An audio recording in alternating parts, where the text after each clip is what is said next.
outside Jerusalem's Old City, and our Middle East correspondent, Michael Pluchuk. Michael, this is the last of the so-called 3 days of rage called on Wednesday. What are we looking forward now to the coming days? Are we likely going to see more demonstrations, or are things going to perhaps quiet down a little after today?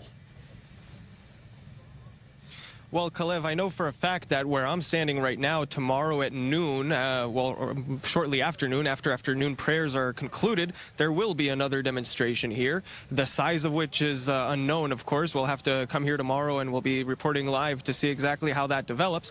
But at least where I'm standing, there will be another protest. But that being said, Kalev, there doesn't seem to be a great appetite throughout the Palestinian territories, the West Bank and Gaza, for a third intifada, even though it's been called for quite a lot. And we've seen that in the outcome today to the protests. We've seen that in how they unfolded today. They were far more quiet, far more docile than days of rage in the past. And that is when you consider the issue at hand, the issue of Jerusalem being declared as the capital of Israel. One would think that this would bring really the masses out into the streets, but it failed to do so in my eyes, indicating a certain fatigue of the Palestinian street, as they haven't seen that violence on the one hand nor diplomacy on the other have helped them achieve their goals, really.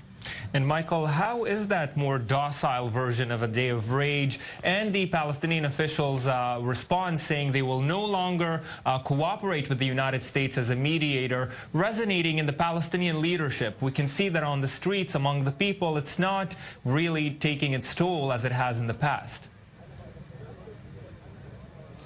No, definitely not. And, when you speak to people here on the street, and this is not as of today, and what I'm about to say is true for, for quite some time now, for years, really, people on the street have very little trust in their current political leadership to bring about a peace or any kind of final status resolution. And because they've seen it go on for so long with no real tangible results in the end, the narrative on the Palestinian street has then become that, the United States has never been an honest broker of this deal to begin with, not in the days of Trump, surely, and not with previous presidents ahead of time. If you speak to an ordinary Palestinian here, he will tell you United States has always been somewhat biased towards Israel, and some will take that to further extremes and some less so. But that is the general consensus when you speak to people, so there's nothing really new here, but Trump's announcement simply verifies or validates for these people, for the most part, what they already think.